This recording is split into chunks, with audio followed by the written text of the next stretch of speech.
నమస్తే, నేను చక్రవర్తి. ఒమైక్రాన్ ప్రపంచ దేశాలను భయాందోళనకు గురి చేస్తున్న కరోనా కొత్త వేరియంట్. లక్కీగా భారతదేశంలో ఇప్పటివరకు ఒమైక్రాన్ కేసులు డబుల్ డిజిట్లో మాత్రమే నమోదయ్యాయి. కానీ డెల్టా వేరియంట్ కేసులు మాత్రం పెరుగుతూ ఉన్నాయి. ఈ నేపథ్యంలో ఒమైక్రాన్ గురించి ఎంత ఆందోళన చెందాలి, అలాగే వ్యాక్సిన్ వేసుకున్న వాళ్ళు ఏ మేరకు సురక్షితం, థర్డ్ వేవ్ వస్తుందా, బూస్టర్ డోస్ వేసుకోవాలా, వేసుకుంటే ఏది వేసుకోవాలి, ఇలాంటి అనేక సందేహాలు ప్రజల్లో ఉన్నాయి. ప్రస్తుతం ఈ సందేహాలను నివృత్తి చేయడానికి మనతో మాట్లాడడానికి ప్రముఖ వైద్య నిపుణులు, Asian institute of gastroenterology chairman doctor Nageswara Reddy గారు ఉన్నారు. Welcome sir. Thank you. ఎలా ఉన్నారు సార్? బాగున్నాను చక్రవర్తి. రైట్, ఒమైక్రాన్ ఇప్పుడు ఒక పానిక్ క్రియేట్ చేస్తుంది ప్రపంచ దేశాల్లో. లక్కీగా మనకి తక్కువ కేసెస్ ఉన్నాయి. సో మీ ఒపీనియన్ ఏంటి? ఒమైక్రాన్ ఎంతవరకు ఆందోళన చెందాల్సిన విషయం?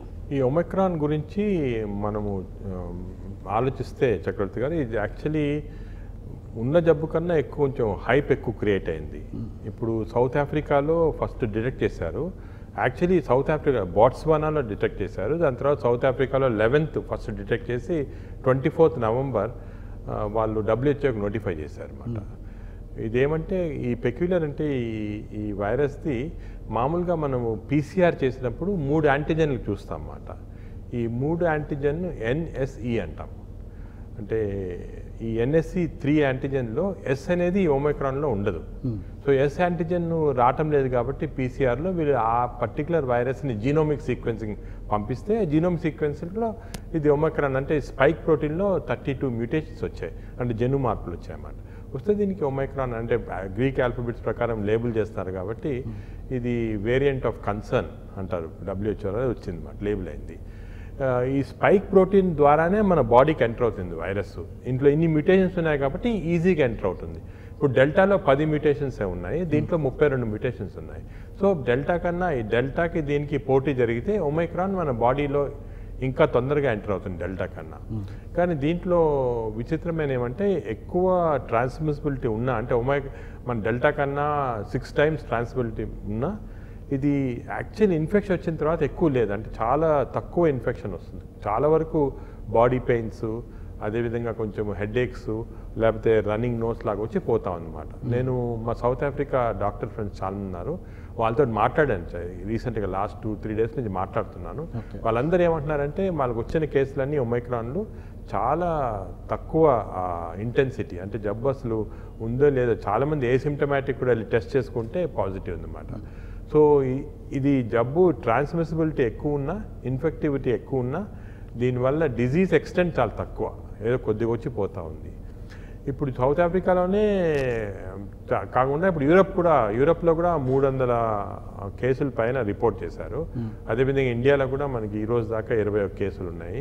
అమెరికాలో కూడా ఒక 20 states అంటే ఇది మామూలుగా స్ప్రెడ్ అయిపోతూ ఉంటుంది. యాక్చువల్లీ మనకి ఈ ట్రావెల్ బ్యాన్స్ రాకముందే వచ్చేసింది అది. కానీ దీని గురించి మనం ఇంకా భయపడాల్సిన అవసరం లేదు, ఎందుకంటే ఈ వైరస్ ట్రాన్స్మిసిబిలిటీ ఎక్కువ ఉన్నా ఇన్ఫెక్షన్ ఇంటెన్సిటీ తక్కువ, అంటే ఇది వచ్చినా కూడా చాలామంది రికవర్ అయిపోతున్నారు. వ్యాక్సిన్ ఎంతవరకు ప్రొటెక్ట్ చేస్తుంది ఈ వైరస్ని ఇంకా తెలియదు మనకి, కానీ మనం చూసింది ఏమంటే కొంతవరకు ఉంది ప్రొటెక్షన్. వ్యాక్సిన్ జీరో కాదు. ఇప్పుడు వ్యాక్సిన్ మనకి ఈ వుహాన్ స్ట్రెయిన్ ప్రొటెక్షన్ ఒక 90% ఉంటే, అదే డెల్టాది 70-60% ఉంటే, దీనిపైన 40% ఉంటుంది ప్రొటెక్షన్, కొంతవరకు ఉంటుంది.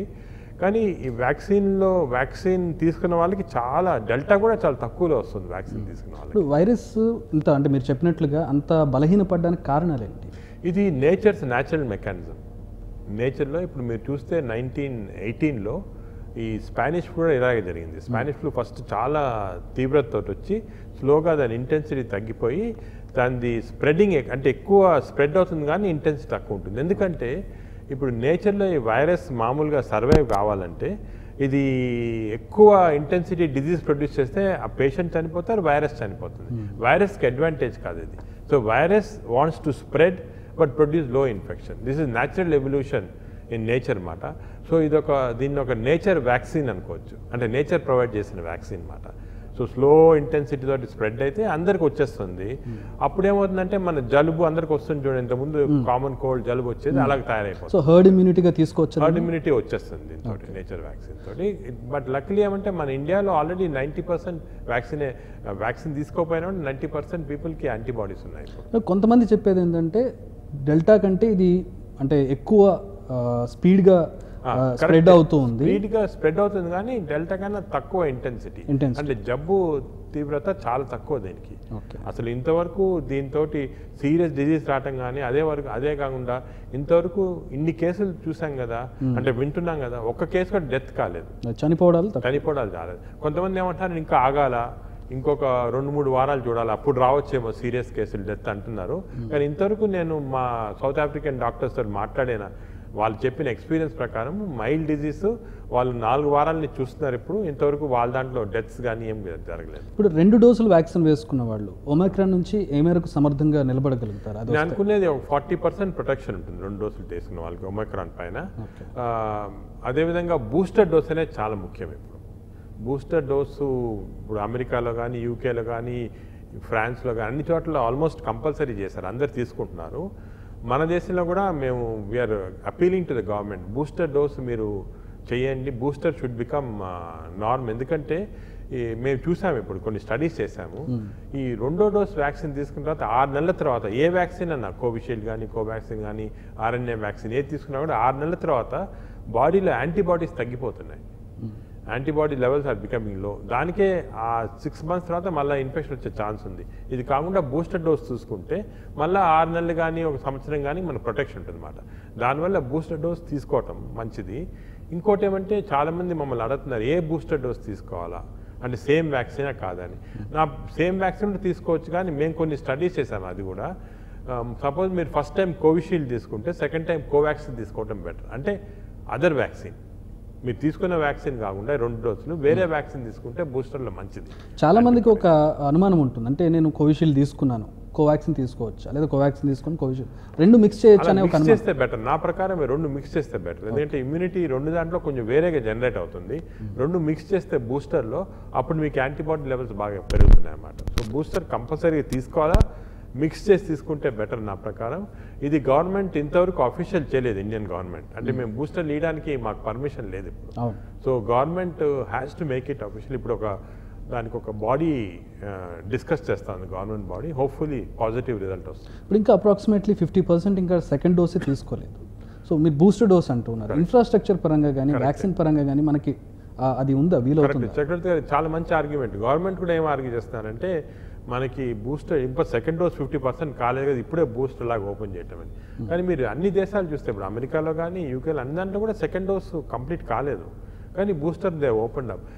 దీనికి బూస్టర్కి సేమ్ ఇన్ఫ్రాస్ట్రక్చర్ కావాలి, వేరే ఇన్ఫ్రాస్ట్రక్చర్ క్రియేట్ చేయాల్సిన అవసరం లేదు. ఓన్లీ అఫీషియల్ పర్మిషన్ అవసరం ఒకటి. రెండోది వ్యాక్సిన్ నెంబర్స్. మనకి వ్యాక్సిన్ తక్కువ ఉంది, సరిపోవటం లేదంటే అన్నీ మనం సెకండ్ డోస్కే పెట్టాలి, బూస్టర్ ఇవ్వలేము. కానీ వ్యాక్సిన్ మ్యానుఫ్యాక్చరర్స్ అందరు మొన్న కూడా కోవిషీల్డ్ స్టేట్మెంట్ ఇచ్చారు, మా దగ్గర ఇనఫ్ డోస్ ఉంది బూస్టర్కి అని. So vaccine manufacturers are saying they have enough storage dose. అవి ఎక్స్పైరీ అయ్యకముందు బూస్టర్ ఇచ్చుకోవటం మంచిదని. ఇంకోటి ఇంపార్టెంట్ ఏమంటే, మనకి we have got scientific data from ఇజ్రాయెల్లో బూస్టర్ ఇచ్చారు అందరికీ, కొంతమందికి ఇవ్వలేదు. బూస్టర్ ఇవ్వలేని వాళ్ళకే సీరియస్ డిజీజ్ వచ్చి డెల్టా వాళ్ళ హాస్పిటల్లో చేర్చాల్సిన అవసరం వచ్చింది. బూస్టర్ తీసుకున్న వాళ్ళకి ఎవరికి రాలేదు. So this is the strong evidence. Booster తీసుకోవాలా, బూస్టర్ మనకి గవర్నమెంట్ కూడా ఎంకరేజ్ చేస్తే బెటర్. ఇప్పుడు ఒమైక్రాన్ విషయానికి వచ్చినట్లయితే మన దగ్గర ఉన్న టెస్టింగ్ డివైస్లు ఏ మేరకు సమర్థవంతంగా దాన్ని పసిగడతాయి? అంటే ఇప్పుడు మొన్న వచ్చిన సౌత్ ఆఫ్రికా నుంచి వచ్చిన వాళ్ళని టెస్ట్ చేస్తే అందరికీ జీనోమ్ టెస్ట్ చేయాల్సి వచ్చింది. అంటే జీనోమిక్ అందరికి ఒమైక్రాన్ది జీనోమిక్ సీక్వెన్స్ చేస్తే క్లియర్గా తెలిసిపోతుంది 32 ఇది ఉన్నట్టు మ్యూటేషన్స్ ఉన్నట్టు. అంతవరకు అవసరం లేదు. మనం ఒమైక్రాన్ కనుక్కోవడానికి సింపుల్గా రెగ్యులర్ కిట్లో చేసామనుకోండి, ఈ ఎన్ కానీ ఈ యాంటీజెన్ పాజిటివ్ వస్తుంది, ఎస్ నెగిటివ్ వస్తుంది. ఇప్పుడు మనం వాడే కిట్స్లన్నిలో కూడా ఎస్ లేదు నార్మల్గా, ఎందుకంటే ఇప్పుడు మనం వాడేది రోష్ కానీ అబాట్ కిట్స్లో లేదు, కానీ కొన్ని కిట్స్లో ఉంది. సో ఇప్పుడు మేము ఏం చేస్తున్నామంటే, we are getting the other kits also which can detect S లేని కిట్, ఆ కిట్ యూజ్ చేసామనుకోండి, ఎస్ లేకుండా ఎన్ ఒకటే పాజిటివ్ ఉంటే we know that this is. So S negative N positive అంటే దిస్ ఇస్ ఒమైక్రాన్. సో మామూలు పీసీఆర్లో కూడా కనుక్కోవచ్చు దీన్ని. అలాగే అసలు సౌత్ ఆఫ్రికాలో ఒక టెక్నీషియన్ కనుక్కున్నాడు ఇది. ఆ హాస్పిటల్లో అన్ని కేసులు వస్తూ ఉంటే అన్ని ఎన్ పాజిటివ్ వస్తున్నాయి, ఎస్ నెగిటివ్ వస్తున్నాయి, అది ఇదేదో వేరే రకం అని చెప్పి అప్పుడు జీనోమిక్ సీక్వెన్స్కి పంపించారు. But coming to third wave sir, third wave వచ్చేస్తోంది, అందరూ సిద్ధంగా ఉండాలనే ఒక వార్త బయటకు వస్తుంది. దాని మీద మీ ఒపీనియన్ ఏంటి? నా ప్రకారం థర్డ్ వేవ్ చాలా వరకు రాకపోవచ్చు, వచ్చినా కూడా చాలా మైల్డ్గా వస్తుంది థర్డ్ వేవ్ అనేది. ఎందుకంటే మనకి సెకండ్ వేవ్ వచ్చినప్పుడు ఇమ్యూనిటీ లేదు. అప్పుడు ఎవరికి అసలు బాడీలో ఇమ్యూనిటీ లేదు, సడన్గా డెల్టా వైరస్ చాలా సివియర్ డిజీజ్ వచ్చింది. ఇప్పుడు 2 థింగ్స్ ఆర్ ఫేవరింగ్ అస్. ఒకటేమంటే ఆల్రెడీ 90% మనకి యాంటీబాడీస్ ఉంది.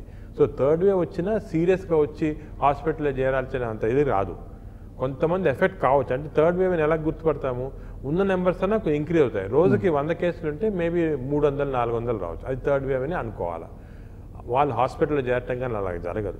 సెకండ్ ఏమంటే delta was very serious infection. ఇవి ఒమిక్రాన్ కానీ ఇవన్నీ అంత సీరియస్ కాదు. సో వచ్చినా కూడా మైల్డ్గా ఏదో జలుబు అలాగ వచ్చి పోతూ ఉంటుంది అన్నమాట. సో నేను అనుకునే అంత సీరియస్ థర్డ్ వేవ్ ఉండదు మనకి.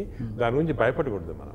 ఇప్పుడు సెకండ్ వేవ్తో కంపేర్ చేసుకుంటే భారతదేశంలో, అంటే సెకండ్ వేవ్లో కంట్రీస్తో కంపేర్ చేసుకుంటే మనం భారతదేశంలో ఇంపాక్ట్ చాలా తక్కువగా కనపడింది. మరణాల రేటు కానివ్వండి, కేసెస్ కానివ్వండి, అంటే ఇంత డెన్సిటీ ఉండి ఇంత జనాభా ఉన్నా కూడా ఏంటి ఆ కారణాన్ని ఎట్లా చూడాలి? ఇది చాలా మంచి పాయింట్ చక్రవర్తి గారు. మన దేశంలో యాక్చువల్లీ థర్డ్ వేవ్ చాలా భయపడ్డాము అలాగ అనిపించింది. కానీ యాక్చువల్గా స్టాటిస్టిక్స్ కరెక్ట్గా చూసుకుంటే జబ్బు సీరియస్నెస్ కానీ నెంబర్స్ కానీ డెత్స్ కానీ వేరే కంట్రీస్తో చాలా తక్కువ. ఇది జీన్స్లో ఉంది అన్నమాట. మన జీన్స్ అది కూడా మేము స్టడీ చేసాము. మన జీన్స్లో HLA జీన్స్ అని ఉంటాయన్నమాట. దానికి బాడీకి ఫైట్ చేసే జీన్స్. ఆ జీన్స్లో కొంచెం మార్పు ఉంది వెస్టర్న్ కంట్రీస్ వాళ్ళతో చేస్తే. మనకి ఆ సీరియస్ అయ్యే జీన్స్ తక్కువ ఉన్నాయి. అదేవిధంగా మనకి ఈ బాడీలో వైరస్ ఎంటర్ అయ్యేటప్పుడు ఒక TMPRSS2 అనే ఎంజైమ్ ఉంటుంది. ఈ ఎంజైమ్ కూడా మార్పు ఉంది. మన ఇండియన్స్లో వేరే వాళ్ళతో కంపేర్ చేస్తే వేరేగా ఉంది. ఈ 2 కారణాల వల్ల మనకి ఓవరాల్ డిజీజ్ ప్యాటర్న్ కానీ నెంబర్స్ కానీ డెత్స్ కానీ కంపేర్ టు వెస్టర్న్ కంట్రీ డెఫినెట్గా తక్కువ. ఇప్పుడు మనకి ఇప్పుడున్నటువంటి కేసెస్, పెరుగుతున్న కేసెస్ ఈ 2-3 రోజులు మనం చూసినట్లయితే ఒక హాస్టల్లోనో ఒక అపార్ట్మెంట్లోనో ఇలాంటి ఒక దగ్గర వస్తూ ఉన్నాయి కేసెస్. ఓవరాల్గా కేసెస్ మనకు కనబట్టలేదు. ఏంటి కారణం ఏంటి? అంటే ఓవరాల్గా ఇమ్యూనిటీ వచ్చేసింది కాబట్టి చాలా వరకు మనకి ఓవరాల్ ఇంక్రీజెస్ లేవు. కొద్దిగా ఒక 20-30 కేసెస్ పెరుగుదల కనబడుతున్నాయి. అదే మళ్ళీ సీరియస్నెస్ కానీ డెత్స్ కానీ ఇంక్రీజ్ కాలేదు. ఈ మ్యాక్సిమం ఇప్పుడు చూసిన కేసు ఎలాగొస్తున్నాయంటే ఒక క్లోజ్డ్ గ్యాదరింగ్, అంటే ఒక రూమ్లో ఒక 100 మంది ఉంటాము అటువంటి దాంట్లో వస్తున్నాయి అన్నమాట. ఓపెన్ ఎయిర్లో ఉన్న దాంట్లో చాలా తక్కువ. సో నా ప్రకారము వెంటిలేషను చాలా ఇంపార్టెంట్. మాస్క్ ఒకటి of course, vaccination, third ventilation. అంటే మనం మీటింగ్స్ కొంచెం జరిపినా కూడా, అంటే మ్యారేజెస్ కానీ ఉన్నా కూడా సడన్గా క్యాన్సిల్ చేయలేకపోతున్నారు. అటువంటి దాంట్లో ఓపెన్ ఎయిర్లో పెట్టడం బెటర్. ఓపెన్ ఎయిర్లో ఎందుకో ఈ వైరస్ ఎక్కువ స్ప్రెడ్ కావటం లేదు. It is only spreading in ఈ క్లోజ్డ్ వెంటిలేషను, క్లోజ్డ్ రూమ్స్, ఏసీ రూమ్స్, దాంట్లో ఎక్కువ స్ప్రెడ్ అవుతుంది. ఇవన్నీ కేసులు కూడా క్లస్టర్స్ అన్నీ అలాగే జరుగుతున్నాయి. కానీ సార్ మీరు సెకండ్ వేవ్ తర్వాత అంటే కొంచెం తగ్గుముఖం పడుతుందన్న సందర్భంలో మన దేశంలో చూసినట్లయితే చాలా నెగ్లిజెన్సీ కనిపించింది. క్లోజ్డ్ గ్యాదరింగ్స్ చాలా ఎక్కువయ్యాయి. చాలా ఈవెంట్స్, పెద్ద పెద్ద ఈవెంట్స్ మన హైదరాబాద్లో కూడా జరిగాయి. చాలా ట్రావెల్ కూడా ఓపెన్ అయిపోయింది, చాలా దగ్గరకు వెళ్తూ ఉన్నారు. కానీ ఆ ఇంపాక్ట్ అనేది మనకు కనపడలేదు. కారణం అది అంటే ఇంపాక్ట్ అనేది ఎందుకంటే ఆల్రెడీ వ్యాక్సినేషన్ ఇమ్యూనిటీ కొంతవరకు జరిగింది. ఇంపాక్ట్ ఎందుకు కనపడలేదంటే ఆల్రెడీ పీపుల్ మనం అనుకున్నట్టు కొన్ని ఫోటోలు చూసాం మాస్క్ లేకుండా మార్కెట్కి ఎక్కువ వెళ్ళటమే. కానీ అది కొంతమంది 50% population still taking precautions. Mask వేసుకోవటము, కొంచెం డిస్టెన్స్ మెయింటైన్ చేయటము, అది వరకు తీసుకుందాం అనమాట. ఈ ప్రికాషన్స్ లేని వాళ్ళలో కొంతమందిలో వచ్చింది అది, కానీ చాలా స్మాల్ క్వాంటిటీస్, దానివల్ల తెలియలేదు అనమాట. ఇప్పుడు రాబోయేటటువంటి థర్డ్ వేవ్ ఒకవేళ ఎంత ఇంటెన్సిటీలో ఉన్నా కూడా, ఇంతకుముందు ఇండియన్ మెడికల్ అసోసియేషన్ ప్రకటించింది ఈ వేరియంట్ రావడం అనేది ఇప్పుడు నెగిటివ్ ఇంపాక్ట్, ఇలాంటిది రాకూడదు, తగిన జాగ్రత్తలు తీసుకుంటే తప్పితే భారతదేశంలో మళ్ళీ కేసులు పెరగకుండా. ఈ తగిన జాగ్రత్తలు అంటే ఏంటి? అంటే నా ప్రకారము ఇది నెగిటివ్ ఇంపాక్ట్ అని కూడా కాదు. అంటే మనం we have to take a positive aspect also Chakravarthy గారు. అంటే ప్రతిదీ నెగిటివ్ అనుకోవటం కరెక్ట్ కాదు. పాజిటివ్ ఇంపాక్ట్ ఏమంటే ఇది రావటం వల్ల, ఒమిక్రాన్ రావటం వల్ల ఒకటి మళ్ళీ అవేర్నెస్ బాగా ఎక్కువైంది. చాలా మంది వ్యాక్సిన్ మర్చిపోయిన వాళ్ళు వచ్చి వ్యాక్సిన్లు తీసుకుంటున్నారు. సెకండ్ డోస్, బూస్టర్ డోస్ కోసం అడుగుతున్నారు, మళ్ళీ ప్రికాషన్స్ కోసం అడుగుతున్నారు.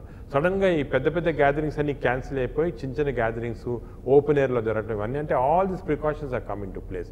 అదేవిధంగా మనం ట్రావెల్ అప్పుడు ఎయిర్పోర్ట్స్లో చెకప్స్ అంతే చాలా చాలా సూపర్ఫిషియల్గా ఉండేది, ఇప్పుడు అది ఇంప్రూవ్ చేశారు. సో ఇవన్నీ కూడా పాజిటివ్ ఇంపాక్ట్స్.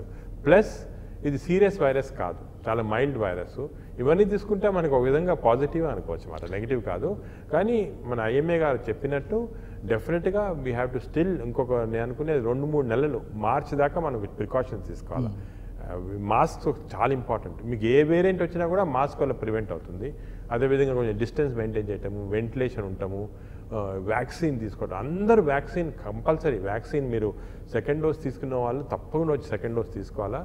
గవర్నమెంట్ బూస్టర్ వేస్తే బూస్టర్ తీసుకోవాలా, వ్యాక్సిన్ అనేది is going to be the most important. So నేను అనుకునేది ఇవన్నీ ఫాలో అయితే మనకి అసలు we don't have to worry at all. నా ప్రకారం I'm very positive. I don't think anything major is going to occur. అనవసరంగా మనము డిప్రెస్ అయిపోయి ఇది కావచ్చు అది కావచ్చు అనుకోకూడదు. ప్రికాషన్స్ తీసుకోవాలా, we should not be negligent, but I'm very positive that we won't have any major issue. వ్యాక్సిన్కి సంబంధించి సార్ ఇప్పటి వరకు కూడా ఇంకా రిలక్టెంట్గా ఉన్నారు వ్యాక్సిన్ తీసుకోవడానికి చాలామంది. సో వాళ్ళకి ఏం చెప్తారు? ఇప్పుడు సింగిల్ డోస్ తీసుకునే వాళ్ళు చాలా వ్యాక్సిన్ హెసిటెన్సీ ఎందుకు వచ్చి నాకు అర్థం కావట్లేదు. వ్యాక్సిన్ అనేది చాలా సేఫ్. మేము we are given lakhs of vaccines, ఎవరికి ఏం ప్రాబ్లం కాలేదు ఒకటి. రెండోది ఈ వ్యాక్సిన్ వల్ల మనకి 70 to 80% ప్రొటెక్షన్ ఉందని చెప్పి అన్ని స్టడీస్ కూడా మేము కూడా చేసాం. స్టడీ హెస్ షోన్, ఇన్ఫాక్ట్ మా మేజర్ స్టడీ ఒకటి పబ్లిష్ అవుతా ఉంది రేపు. దాంట్లో వి షోన్ దట్ వ్యాక్సిన్ తీసుకున్న వాళ్ళకి ఎవరికి సీరియస్ ప్రాబ్లం రాలేదు, డెత్ రాలేదు. ఓన్లీ వ్యాక్సిన్ తీసుకున్న కొన్ని కేసెస్ సార్ 2 డోసెస్ తీసుకున్న వాళ్ళ దగ్గర కూడా డెత్స్ వచ్చాయి. అది ఎలాగంటే అది కూడా మేము స్టడీ చేసాము. కొంతమంది స్మాల్ పర్సెంటేజ్ 2 డోసెస్ తీసుకున్న తర్వాత కూడా సీరియస్ డిసీజ్ వచ్చాయి. వీళ్ళలో చూస్తే యాంటీబాడీస్ డెవలప్ కాలేదు. ఓకే. సో వ్యాక్సిన్ తీసుకొని అంటే షుగర్ ఉన్న వాళ్ళకి, వేరే ఇమ్యూనో కాంప్రమైజ్, వేరే క్యాన్సర్స్ టైప్ ఉన్న వాళ్ళకి, బీపీ, కార్డియాక్ ప్రాబ్లమ్స్ వీళ్ళకి కొంతమందికి వ్యాక్సిన్ తీసుకున్న కూడా యాంటీబాడీ డెవలప్ కాలేదు. దానికి కూడా ఒకటి చెప్తున్నాం. మామూలుగా వ్యాక్సిన్ తీసుకున్న వాళ్ళకి యాంటీబాడీ చెకప్ అవసరం లేదు, కానీ ఈ గ్రూప్లో స్మాల్ ఇమ్యూనో టాలరెంట్ గ్రూప్లో యాంటీబాడీ కూడా చెకప్ చేసుకోండి. దానికి వీళ్ళకి మేము 3వ డోస్ కూడా ఇస్తున్నాం. 3rd డోస్ ఆఫ్ వ్యాక్సిన్ ఇస్తున్నాం యాంటీబాడీ. చాలా మంది చేసాం అలాగా. 3rd డోస్ ఇవ్వగానే మళ్ళీ యాంటీబాడీ వచ్చేస్తుంది, వాళ్ళు దే ఆర్ ప్రొటెక్టెడ్. సో ఈ జాగ్రత్తలన్నీ మనం తీసుకోవాలా, కరెక్ట్గా జాగ్రత్త, కరెక్ట్ వ్యాక్సిన్ తీసుకొని కరెక్ట్ యాంటీబాడీ లెవెల్స్, అదే టీ సెల్ మెమరీ అని మనకి లాంగ్ టర్మ్ మెమరీ వస్తుంది. ఇవన్నీ వస్తే chance of serious disease is very less. So ఇదంతా మనలోనే ఉంది, మనమే ప్రొటెక్ట్ చేసుకోవచ్చు. ప్రధానంగా పోస్ట్ కోవిడ్ డిసీజెస్ కొన్ని ఉన్నాయి, వాటిని మీరు ప్రధానంగా గమనించింది ఏంటి? వాటికి ఏమైనా ట్రీట్మెంట్స్ లాంటివి ఉన్నాయా? ఒక 30% of people who have severe infection, అంటే బాగా సివియర్ కోవిడ్ వచ్చిన వాళ్ళకి 30%లో పోస్ట్ కోవిడ్ సిండ్రోమ్ అని వస్తూ ఉంది. ఈ పోస్ట్ కోవిడ్ సిండ్రోమ్ ఏమంటే ఫస్ట్ చాలామంది బాగా రికవర్ అయినా కూడా ఫెటీగ్, అంటే బాగా అలసిపోతున్నారు, పని చేయలేకపోతున్నారు, బాగా ఈజీ టైర్డ్నెస్ వచ్చేస్తుంది, అదొకటి. రెండోది కీళ్ళ నొప్పులు, ఆర్థరైటిస్ అని వస్తుంది అన్నమాట.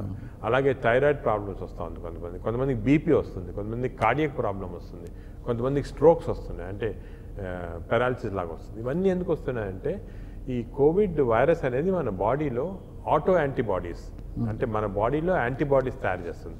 ఇటువంటి 83 యాంటీబాడీస్ కనుక్కున్నాం మన దీంట్లో, ఆటో యాంటీబాడీస్. దీనివల్ల మనకి ఏమొస్తుందంటే ఈ జబ్బులన్నీ ఆటో ఇమ్యూన్ డిజీజ్ లాగా వస్తున్నాయి. ఇవి కూడా వ్యాక్సిన్ తీసుకున్న వాళ్ళకి మళ్ళీ రావటం లేదు, ప్రొటెక్ట్ చేస్తుంది వ్యాక్సిన్. సో దీనికి ఏంటి అంటే అలా సర్వైవ్ అవ్వాలి, లేదంటే చనిపోవడమే దానికి? అలాగేనేం లేదు. చాలా మందికి పోస్ట్ కోవిడ్ సిండ్రోమ్ ఉన్న వాళ్ళకి కూడా చాలా లంగ్ ఫైబ్రోస్ వచ్చి బ్రీతింగ్ ట్రబుల్ వచ్చిన వాళ్ళకే ప్రాబ్లం వస్తుంది. మిగతా వాళ్ళకి చాలా మందికి over period of time 6 months తర్వాత 1 year తర్వాత స్లోగా తగ్గిపోతుంది. వ్యాక్సిన్ తీసుకొని వాళ్ళకి మీరు ఇచ్చే సలహా ఏంటి? దాని మీద ఇంకా మిత్స్ ఉన్న వాళ్ళకి మీరు? లేదు, వ్యాక్సిన్ కంపల్సరీ. వ్యాక్సిన్ తీసుకోకుండా వ్యాక్సిన్ వల్ల ప్రాబ్లమ్స్ రావచ్చు అనుకోవటం తప్పు. నేను చెప్పింది ఏమంటే ఇంతవరకు మేము ఇచ్చిన లక్షల వ్యాక్సిన్స్లో ఎవరికి ప్రాబ్లం రాలేదు. వ్యాక్సిన్ ఈజ్ వెరీ సేఫ్ ఒకటి. సరే, సేఫ్ కాకుండా it is giving you 70 to 80% protection. ఇంత ప్రొటెక్షన్ సేఫ్ ఉన్న వల్ల అది ఎందుకు తీసుకోవటం లేదు నాకు అర్థం కాదు. అది కాకుండా గవర్నమెంట్ ఫ్రీ వ్యాక్సిన్ కూడా వస్తుంది. చాలా వరకు వ్యాక్సిన్స్ అవైలబుల్ ఫ్రీ. ఏదో ఇంత ఖర్చు అవుతుంది తీసుకోవటం లేదంటే అది వేరే విషయం. కానీ ఫ్రీ వ్యాక్సిన్, సేఫ్ వ్యాక్సిన్, దీనివల్ల డెఫినెట్గా 70-80% ప్రొటెక్షన్ వస్తుంది. కాబట్టి అసలు వ్యాక్సిన్ తీసుకోకపోతే ఐ కాల్ ఇట్ నెగ్లిజెన్స్, అంటే వాళ్ళ హెల్తే వాళ్ళ నెగ్లిజెన్స్ మాట. అది చాలా తప్పది. వ్యాక్సిన్ కంపల్సరీ తీసుకోవాలా. Vaccine is very safe. We can all watch for that. Vaccine అసలు వేరే కంట్రీస్లో, ఇప్పుడు యుఎస్లో they are making it compulsory. Vaccine తీసుకోకపోతే you cannot enter the office. అదేవిధంగా ఇన్సూరెన్స్ అన్ని క్యాన్సిల్ చేస్తున్నారు. మన గవర్నమెంట్ కూడా ఈ వ్యాక్సిన్ గురించి చాలా స్ట్రిక్ట్ యాక్షన్ తీసుకోవాలి. మేము తీసుకోమంటే మేము తీసుకోకపోతే మీకు జబ్బు వచ్చింది అనుకోండి మీరే సఫర్ అవ్వాలి. The insurances won't support. So vaccine అనేది compulsory. We should take strict action. People are not taking vaccine, వాళ్ళపైన స్ట్రిక్ట్ యాక్షన్ తీసుకోవాలి. అఫ్కోర్స్ మనది లిబరల్ డెమోక్రసీ అనుకోండి, కష్టం ఇది చేయడానికి. కానీ మై ఒపీనియన్ ఈజ్ వ్యాక్సిన్ ఇంత సేఫ్, ఇంత ప్రొటెక్టివ్ ఉంటే మరి ఎందుకు తీసుకోవటం లేదు నాకు అర్థం కావట్లేదు. ప్యాటర్న్ కూడా చూసినట్లయితే సార్, కరోనా ప్యాటర్న్ కొన్ని నెలలు గ్యాప్ ఇవ్వడం, ప్రత్యేకించి సమ్మర్లో గ్యాప్ ఇవ్వడం, వింటర్ రాగానే మళ్ళీ కొంచెం స్పైక్ అవ్వడం అనేది కనబడుతుంది. ఈ ప్యాటర్న్ అది కరెక్ట్ ప్యాటర్న్ గానే కనపడుతుంది అంటే కాదు. ఈ ప్యాటర్న్ అనుకున్నాం ఇనీషియల్గా వింటర్లో ఎక్కువ వస్తుంది తగ్గుతుంది. వెస్టర్న్ కంట్రీస్లో కొంచెం ఫాలో అయింది, కానీ ఇండియాలో కాదు. మనకి వచ్చిన సెకండ్ వేవ్ మనకి మార్చ్, ఏప్రిల్ సమ్మర్లోనే వచ్చింది. సో అది ప్యాటర్న్ ఫాలో కావటం లేదు. కరోనా ఈజ్ అంటే ఇంతకుముందు స్పానిష్ ఫ్లూ వింటర్స్లోనే వచ్చేది. అలా కాకుండా అప్పుడు ఎందుకంటే వింటర్స్లో ఎక్కువ వచ్చేది, వింటర్స్లో పీపుల్ విల్ బి ఇండోర్ ఎక్కువ, సమ్మర్స్లో బయట ఉండేవాళ్ళు.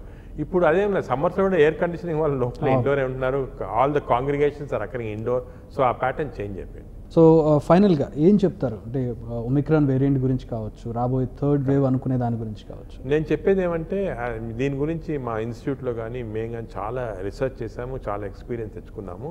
ఈ వైరస్ గురించి మనకు చాలా వరకు బిహేవియర్ గురించి అంతా తెలిసిపోయింది. మనం పబ్లిక్ ఎట్ లార్జ్ వరీ కాకూడదు, డోంట్ వరీ. ఈ ఒమిక్రాన్ అనేది మైల్డ్ ఇన్ఫెక్షన్ వస్తుంది, ఎక్కువ స్ప్రెడ్ కావచ్చు కానీ డేంజరస్గా లేదు. నా అడ్వైస్ ఏమంటే అందరికీ తప్పకుండా వ్యాక్సిన్ తీసుకోండి. Vaccine is compulsory. వ్యాక్సిన్ వల్ల లైఫ్స్ విల్ బి సేవ్డ్. అనవసరంగా don't be foolish, take the vaccine ఒకటి.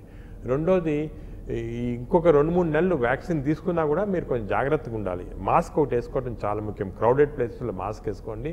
అదేవిధంగా మీరు ఎక్కువ ఇండోర్ కాంగ్రిగేషన్స్ చాలా లార్జ్ నెంబర్స్ చేయకూడదు. ఇవన్నీ కొంచెం జాగ్రత్తగా ఉండండి. ట్రావెల్ చేయాలంటే కూడా చాలా ఇంపార్టెంట్ తీసుకే ట్రావెల్ చేయండి, చాలా అన్నెసరీగా చేయొద్దండి. ఒక 2-3 నెలలు మనం ఓపిక పడితే this virus will completely go of. Sir in worst case sir, అంటే మనకి సెకండ్ వేవ్ వచ్చింది అనుకుంటే గవర్నమెంట్స్ కానివ్వండి, హాస్పిటల్స్ కానివ్వండి, ఏ మేరకు ప్రిపేర్ అయ్యి ఉన్నాయి? ఇప్పుడు చాలా వరకు ఇంకా ప్రిపేర్ అయ్యండి. సెకండ్ వేవ్లో ప్రిపేర్ కాలేదు. ఇప్పుడు ప్రిపరేషన్ అంటే ఏం ప్రిపరేషన్ అంటే ఐసీయూ బెడ్స్ ఇంక్రీజ్ చేయటము, వెంటిలేటర్స్ ఇంక్రీజ్ చేయటము, అదేవిధంగా డ్రగ్స్, స్పెసిఫిక్ డ్రగ్స్ ఉన్నాయి అవి కూడా స్టాక్ చేసుకోవటము, ఆక్సిజన్ సప్లైస్. మనం మెనీ హాస్పిటల్స్లో ఓన్ ఆక్సిజన్, మా దాంట్లో కూడా ఓన్ ఆక్సిజన్ జనరేటర్ పెట్టుకున్నాం. ఇవన్నీ వచ్చేసాయి. ఇప్పుడు చాలా వరకు వీఆర్ ప్రిపేర్డ్ నౌ. నేను అనుకునేది రాదు అంత గ్రేట్, అంత సివియర్ థర్డ్ వేవ్ రాదు. వచ్చినా కూడా we are very prepared. Public don't have to worry at all.